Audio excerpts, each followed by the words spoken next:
Hey guys, and welcome to the Hoops Lounge Hangout. Welcome to the lounge, but you're hosted every week by the trifecta of Hoops Lounge. As myself, Phil, first partner, Mr. Mark, Hi, Dave Stern's leaving the NBA and Greg Oden's coming back. and Mr. Moda. Hey guys, I would like to give a shout out to my friend Federico where he said Robert Ory is better than LeBron James. I'm not too sure about that. And speaking of people who are sometimes considered off their rocker, today's show main topic, as you can probably tell already, is Mr. David Stern. This is going to be his last year in the NBA, stepping down, and we're going to talk about the history of David Stern, what he meant to the league, and more. Mark, I'll send this one to you first. I know you've been a big historical guru of the NBA for years, and we count on you a lot on Hoops Lounge to bring that insight. David Stern, for as long as you can remember, if you had to kind of categorize in a few kind of cliche keywords that would kind of pop into most people's minds, how does Stern come off to you? Geez, a few words maybe like the villain in the Austin Powers movies. Just kind of a guy with a lot of money, a lot of lawyer skills, a lot of insight into global marketing and building a brand, and very fortunate to have superstars like Magic Johnson, Larry Bird, and then Michael Jordan falling in his lap and building a gigantic global empire. Yep, definitely. I mean, Stern inherited the league and transition when he grabbed it in 1984.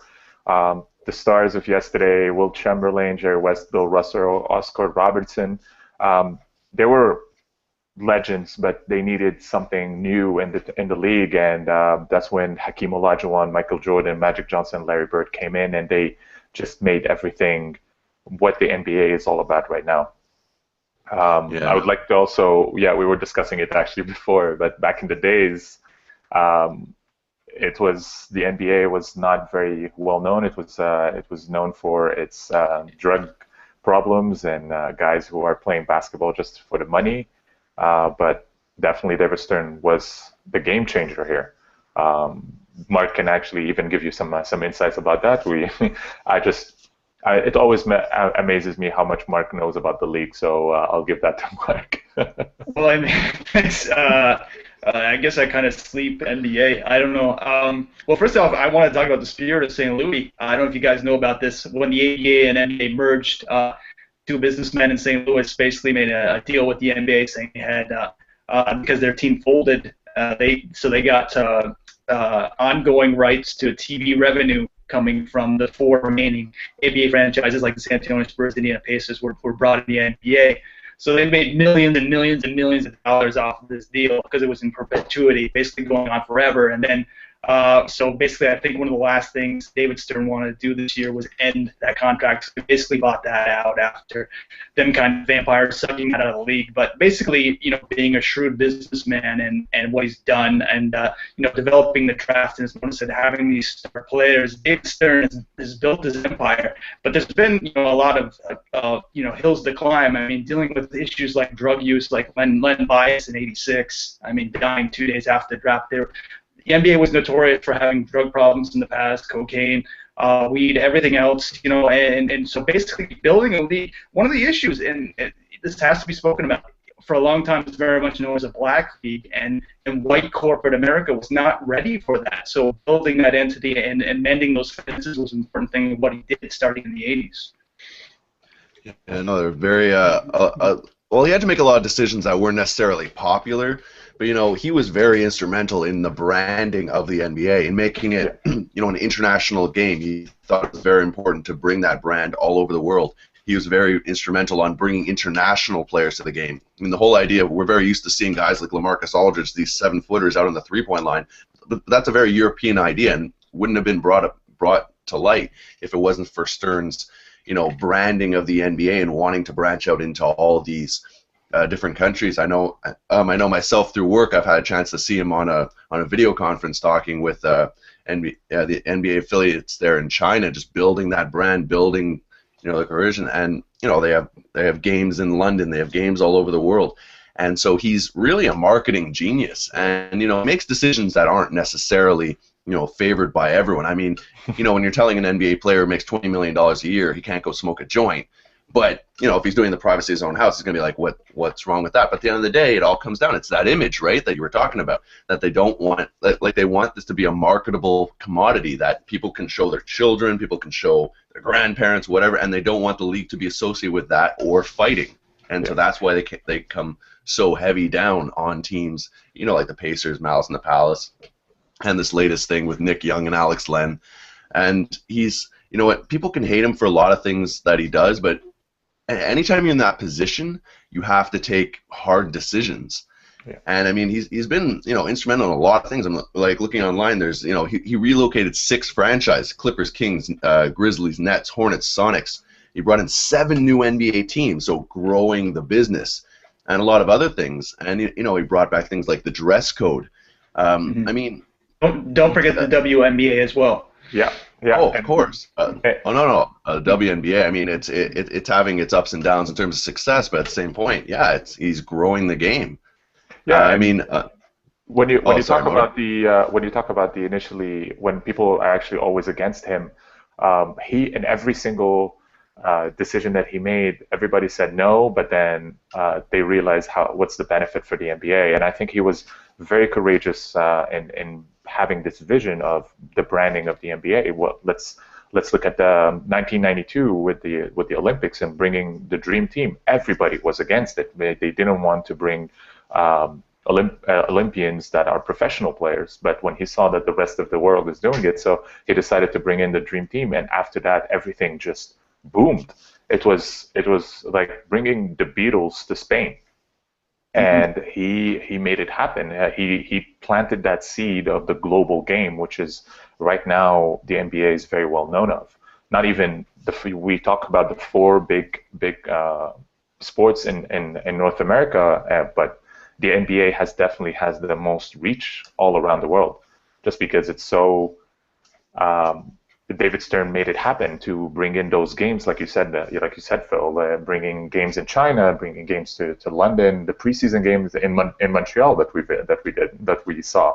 So it's his impact on the game, but not also is astronomical. Mm-hmm. No, it's very important, and let's not forget he went through 4 separate lockouts and dealt with that, and that's no small thing. Yeah. I mean, there's leagues who fold over things like player negotiations, and to go through 4 of them, and they really realized after last year's, you can't afford to have these prolonged lockouts, and people say, he's taking the side of the owners in lockouts because it seems that way, but at the same point, the average NBA salary when they started out was something like $200,000. Well, this is David Stern in '84, and now it's like $5-point-something million. So it's not like he's not bringing something to the table for the average player. And we're talking on top of revenues. I mean, when you make the NBA a global game, you're making a ton of money. So Mark, when we're looking at David Stern, I mean, obviously he can be considered kind of a villain and a hero. But I mean, do you think that most people, by the time he steps down, are gonna keep sending the boos he kept getting at the NBA draft, or do you think he'll retire as someone that most people who understand the game know that without him the NBA would not be what it is? Well, I mean, to put this in perspective, when he took the torch in '84, the NBA Finals were on tape delay, and now you can watch any game wherever you want, whenever you want. And like you said, it's a global game now. It wasn't back then. He's allowed personalities to grow. It's very much a personality and culture league. It's allowed that to grow individually. It's not like, say, hockey. It's a very, kind of me-driven personality league, and it's flourishing because I don't know. I think people can really connect with NBA players. I think Bill Simmons talked about this in the past, how they're not wearing helmets, they're not wearing masks, and you're right on the court watching. You're right in the court with the camera. So he's built this kind of entity as being you can connect with these players, and so for me, seeing the game go global, it's not a surprise for me. And coming from where the league was near folding in the late '70s, early '80s, and having all these problems, and he's having his issues as well. You mentioned the Pistons brawl, he's had to deal with so many issues as well, like Tim Doherty, Magic Johnson with the AIDS issue. He's had a lot of hurdles himself to deal with these last 30 years. I think in the end, his legacy will be building the brand globally, dealing with these issues, getting the TV contracts, and basically defining itself as not just America's game, but a game that's globally loved all over the place. Yeah. Stern impact is on the sport is going to be impossible to just miss. He brought in so much. I wouldn't give all the credit to him, so let's also leave it a little bit to the players, because I think Magic Johnson, Larry Bird, and Michael Jordan had their share of making the game what it is right now, and but he was crucial in those big moments, like you said, in the AIDS problem of Magic Johnson, or the when they renegotiated the lockout, the CBA last 2 years ago, and it's going to be the big test is going to be in 2017, when Adam Silver is going to have to face another collective bargaining negotiations in 2017. Will the players are going to into lockout, and how is he going to handle it? So David Stern brought in a lot of things. But I think Adam Silver has a lot big shoes to fill. So we'll have to see if he's going to stay just like Pat Riley and Spoelstra and a little bit in the background, and just handling him for the next couple of years, and then letting him float the boat. Yeah, I mean, he's been doing this for a while. I don't think that handing over the reins is something he's worried about. Like, I think he's been grooming him for a while. I think he's been learning under the pros. One other thing we didn't mention, we did mention how he brought in the WNBA. We didn't mention they brought in the D League as well, which doesn't get as much fame. But at the same point, major sports do have minor leagues and farm teams, if you want to call it. And to me, this is actually big. You're seeing guys get a chance in these D leagues who are getting to prove themselves and then get a shot in the NBA. So I think this is giving more eyes to more players, and gives people a chance to grow their game. Like, you'll get some international players come over who need to learn a little more of the NBA game. They'll get time to progress. Instead of just being shoot away, they can actually develop into a relevant player and play in the game. I just think.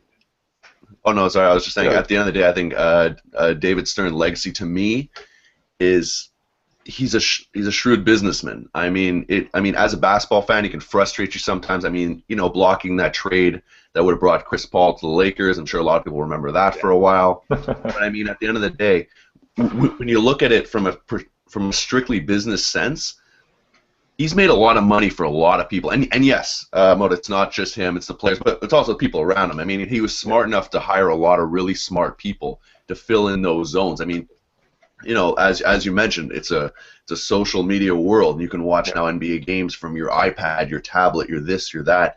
You can buy NBA merchandise in the NBA store. It's just become this fruitful entity where he's really grown the business. I mean, he's a CEO, right? He's a CEO of a very profitable company. I mean, when he took over, I think I heard a stat like all the franchises to get together were worth like $400 million, and now each team like averages a net worth of $400 million. Like that's huge. Like, so as a businessman, and truthfully, it's a business, right? People pay money to see professional players put on a show to showcase their talents because they're just straight up better at what they do than anyone else. I mean, like that's the reason people watch basketball and any sport. To be honest, they can do things that we can't. I mean, I can, but no. But at the same point, this is why they exist. So players can gripe about not getting to smoke a joint here, being fined for untucking their shirt with a dress code. That's another thing we didn't mention, but he's keeping it very professional. But at the same point, he's producing a product that people from every age can enjoy, and it's at a high quality. NBA HD, the ability to do this. He's always upping his game that way. So I think I'll agree with you guys. David Stern, I think he's going to be remembered as having to have made some tough decisions, but at the end of the day, to have been a huge asset for the league. Although I am going to miss him at the draft. I think that's the point I'm going to miss the most when he gets the Boo Birds there in New York. I think that was always one of my favorite parts. Like he could do no right. He could say anything because it wasn't his fault who picked who, right? Yeah. He would just be reading off a card, and then and I loved that last year. That was one of my favorite things. How he would just kind of sit there and revel in the moment, just like listen to the booze, and just sit in there. I think David Stern was a great character, and I think great characters lead great companies. I think the NBA's turned into that. I have actually a question to both of you. If you can sum up, or if you can just say one moment that you will always remember of David Stern, what would it be? I'll start with you, Mark. Oh, God. He's flipping the in the post on us, Mark. Yeah. We got it really good on this one. Yeah, I would say it's this year's last draft with the hand waving and just saying, "I'm done. Let me go. Game's over." What about you, Phil? I'm actually gonna say it's a unique moment because only I saw it. Like I said, I actually got to be in a video conference and invigilating one of his calls with NBA China, and just seeing the straight out confidence. He has this confidence on the level of arrogance to him, and he just knows that he knows what's going to work, and he doesn't play games. Like he'll just if you're in the way, just kind of goes the other way. But he's just a really straightforward guy. So I think that was the moment when I saw him, or I kind of talking to the whole team there in China. A very respectful guy, obviously, but he was just like he didn't care. Like he didn't pretend to have to play peacemaker because it was a whole other country. He didn't do this. He's just like, this is the brand, and if you guys want to be part of this, this is the standards we have to upkeep.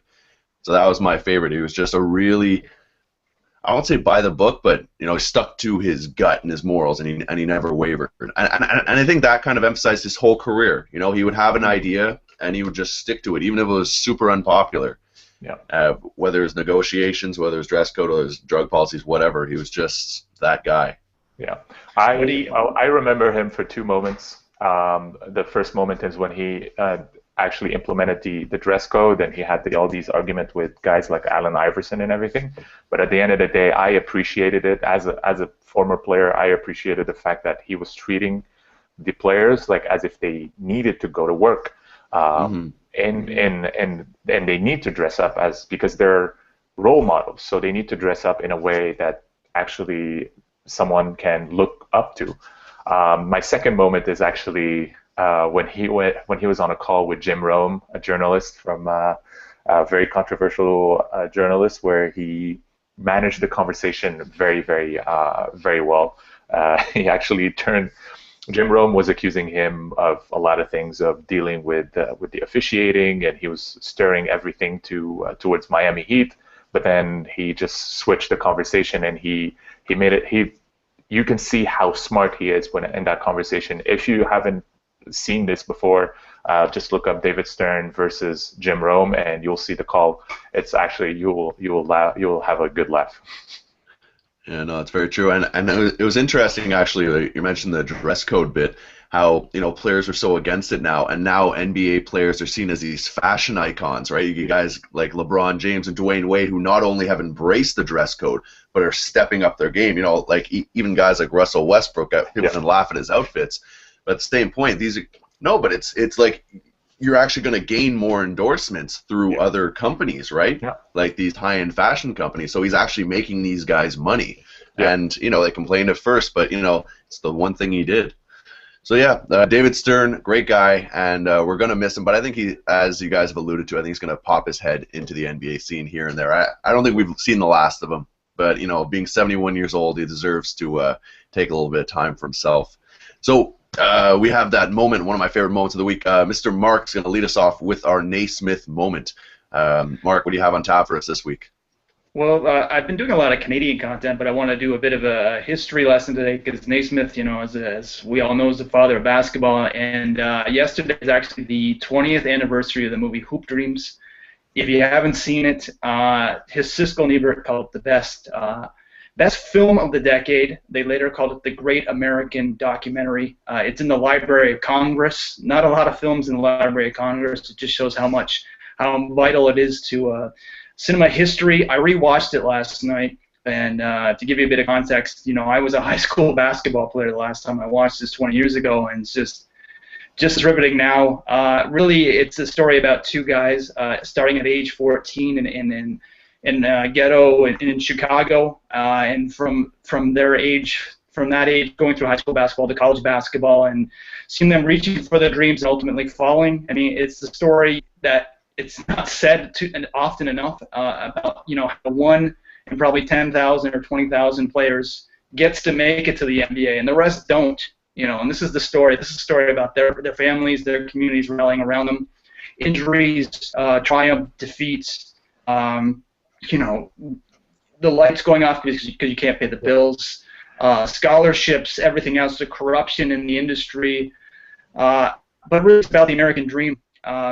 Trying to reach this height that so many don't attain, and it's just so gripping. And it's shot on grainy video, but the story is so gripping. It'll be part of history forever. I really recommend watching it to anyone. It's on YouTube. You can watch it for free. So it's also on Netflix. Yeah, it's one of the best sports documentaries ever made. If you like the 30 for 30 films, watch this. It'll tear your heart out, but it's an important watch. So Hoop Dreams 20 years old today. Check it out.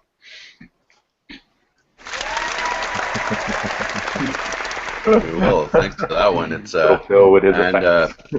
and if you want to see a few little things, always visit the Hoops Lounge Facebook page. I know Mark's been posting a bit on that too, so you can get your reminder there.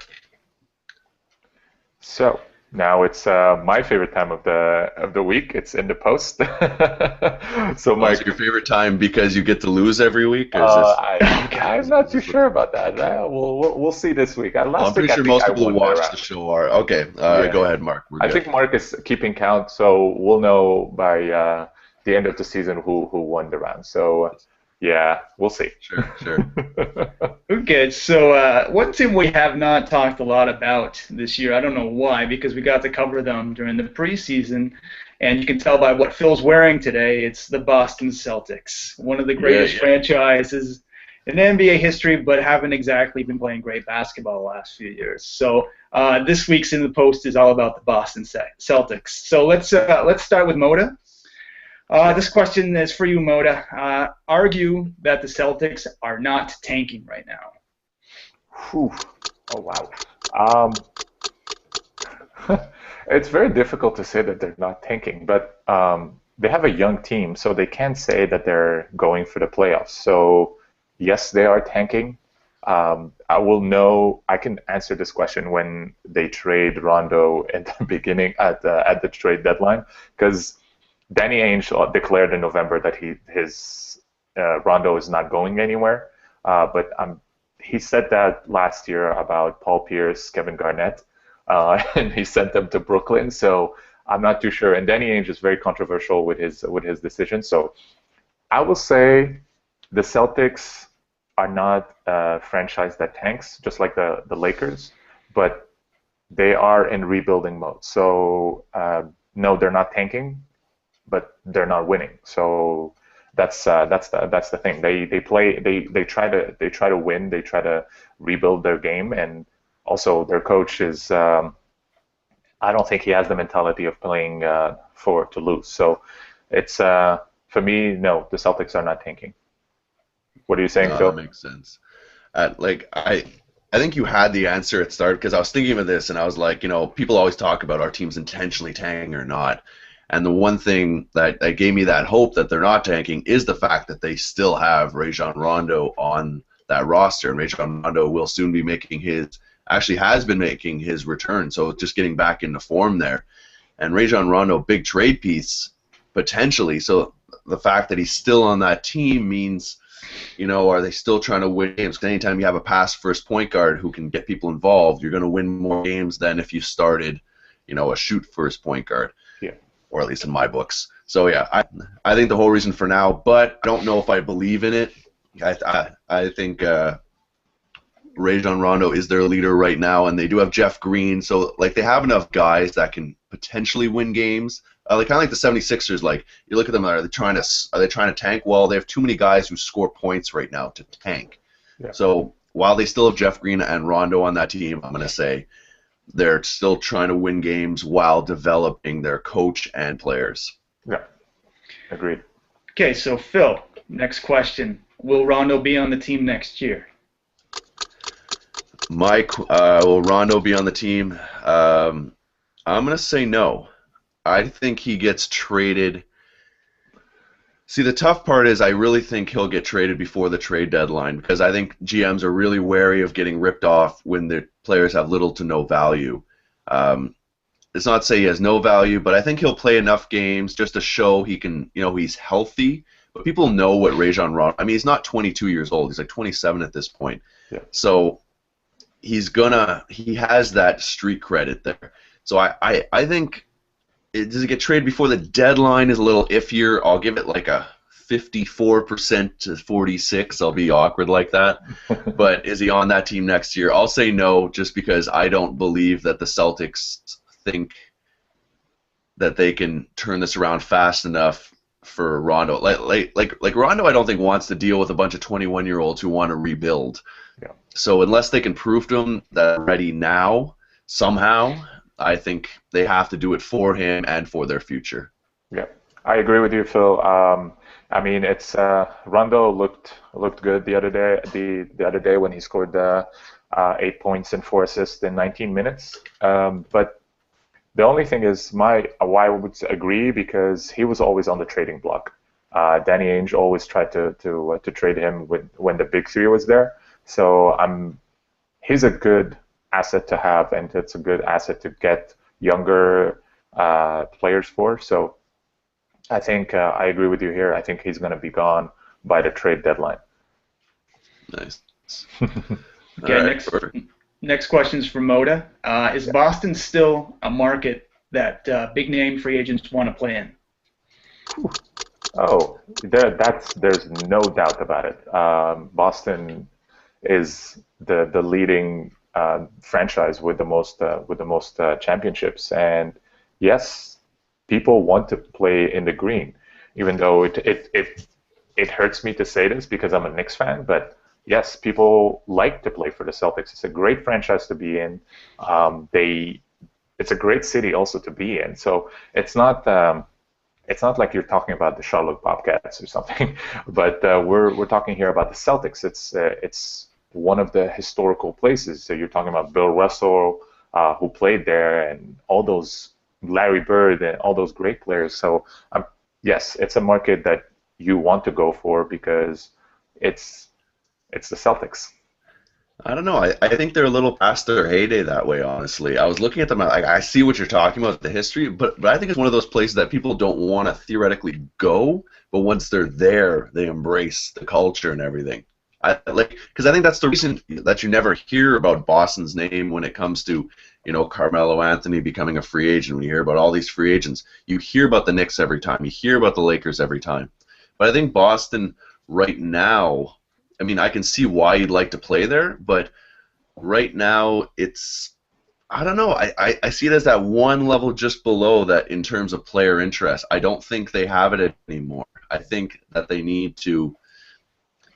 I just see it as this kind of ghost town that people see it as, they've had their heyday, and then the town died, and they're trying to rebuild. This guy named Rondo's there, but who knows for how long. And I see why people would want to go, but I don't think it's that elite city. I think it's more like on a thing with like San Antonio at this point. Like it's people want to go there, but it's not quite as just that gimme as like the Lakers or the Knicks or maybe even Chicago. Yeah, agreed.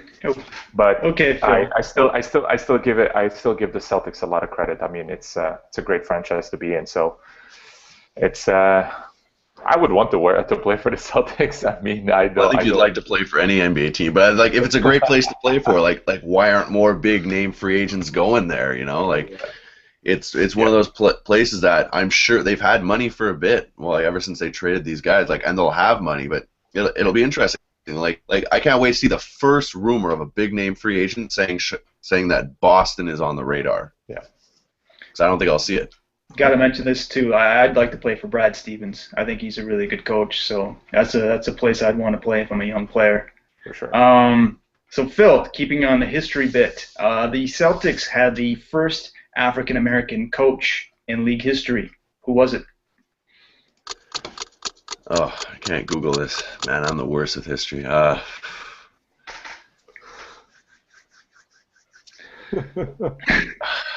Man. Come on, he's a legend. It's not I'll give you easy. the biggest hint. It's very easy. I'll give you another hint. His statue is in front of the TD Garden. Bill Russell coach for them? Yes. Player coach. Player coach. Nice. Not an easy question. Yeah. That's in the day where there were player coaches. Yeah. That's true. And he was the first African American coach in North America in the four big leagues. So yeah, I'll give you that one. I give you that point just because I feel bad. So thanks, brother. Okay, Moda. So Yes. Moda, Jeff Green, is he part of the rebuild or is he a trade bait?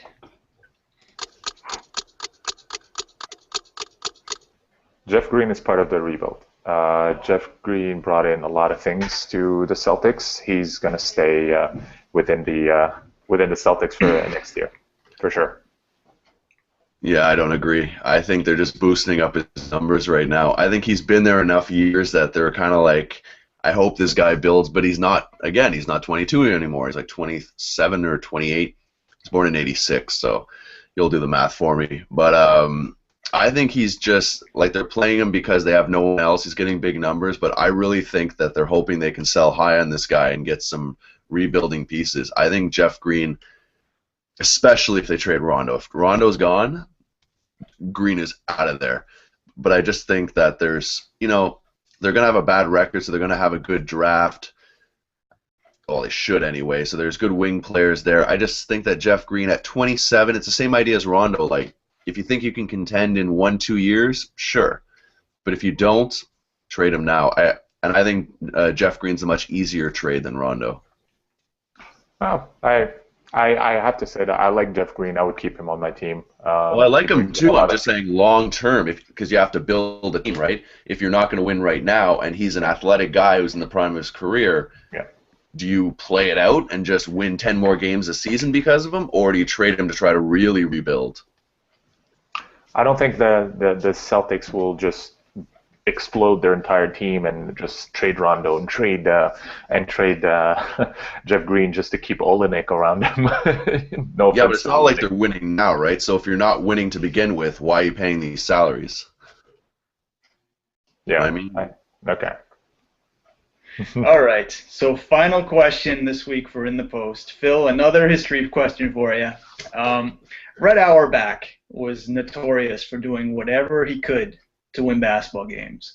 What was one thing he would do to visiting teams' locker rooms to give that Celtics teams the advantage? Well, I completely don't know this question, so I'll say plant illicit drugs in their lockers so that they get searched later. No. Moda, do you know this one?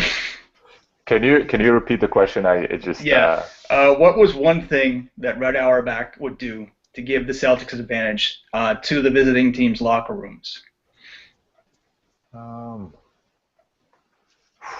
I remember that don't ask me how I know this, but I think that I remember that they used to give to the Florida Gators Gatorade for them to win.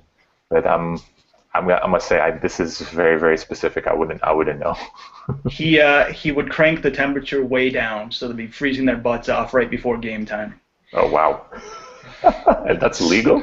Smart man. I should call the noms de travail on them, the workers' comp group. I don't think that's very fair. I wonder if that ever came up in the later negotiation. Like, every time we go to Boston, it's freezing.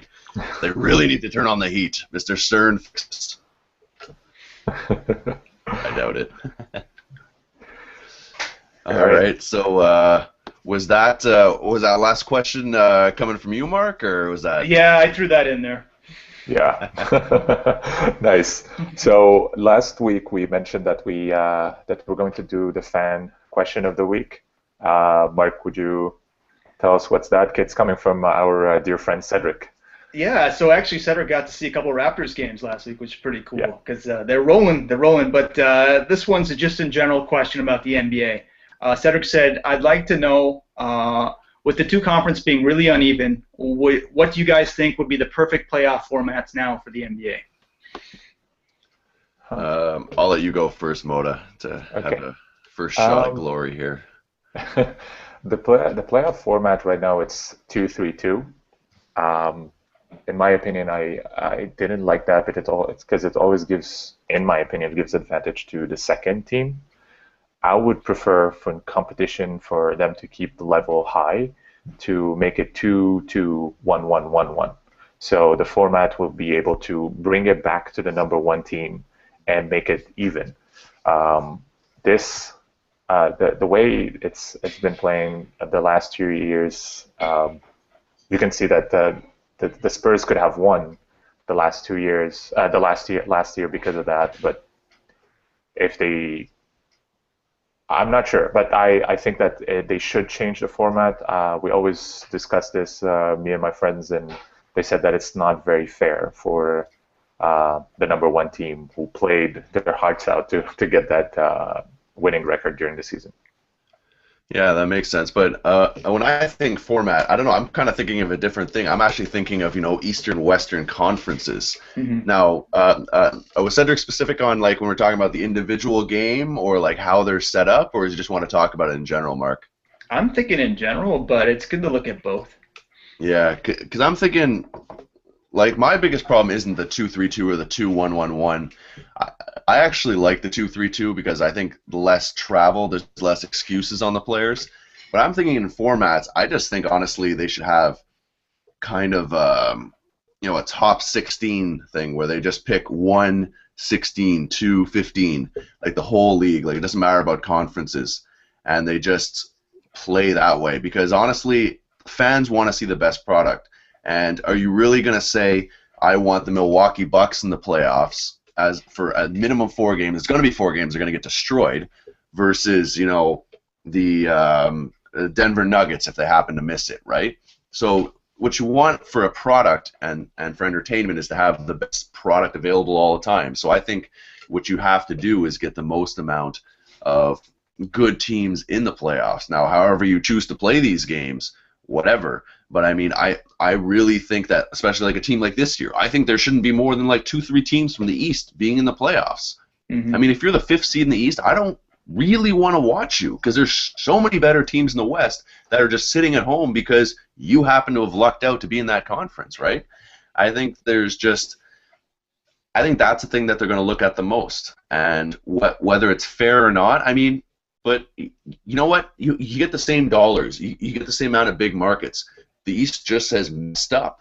I mean, a team like Charlotte, with how bad their team is and how terribly they've drafted, I just can't. Cody Zeller, it hurts me so much. But just they shouldn't have a shot in hell of the playoffs. They should be just bye bye.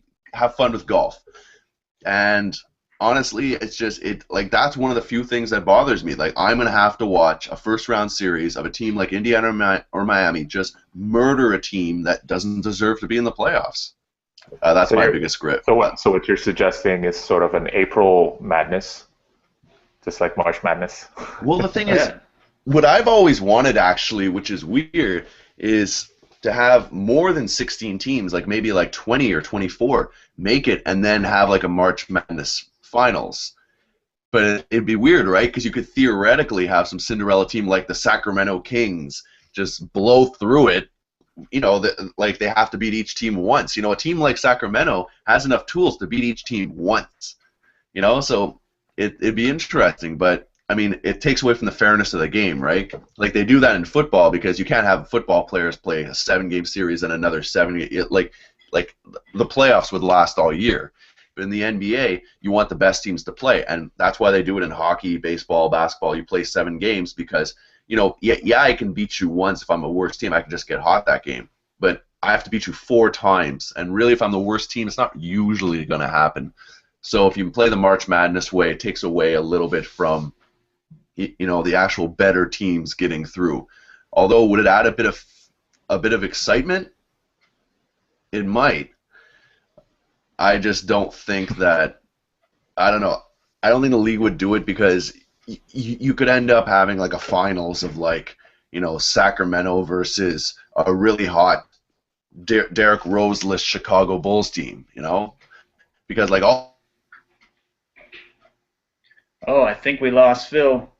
So I'll just give my 2 cents on this. I would go with a 16-team format too, and maybe make the first round 5 games, just to make that simple and get through it. And I think it would build really interesting rivalries. I think we got Phil back, Yeah. and it would build, like, you could have, like, say potentially like Toronto versus Houston in the first round, and that'd be amazing, because this league is about building rivalries and building new relationships, new villains, and so to see that'd be like the stagnancy of seeing, I hate to say it, the Knicks or the Brooklyn versus Everyone hates the Knicks. So the Heat in the round 1, and then Don't hate on my Knicks. it's just the East is going to be a yawner for a couple months, and so I don't want to see that. I want to see the Timberwolves in the playoffs. I want to see that, but we're not going to see that. So I think George Karl brought this up last year. It's worth revisiting, and I'd like to just see the best team out there, like Phil said, the best product, and build some new rivalries. Yeah. That's true. All right. Well, thank you, Cedric. That was actually a really good question. Got us all really involved. Sorry for dropping off there, but Mark did a great job because we're all very passionate about this in the playoffs. Like no one wants to see, like as we said, a bad first round series.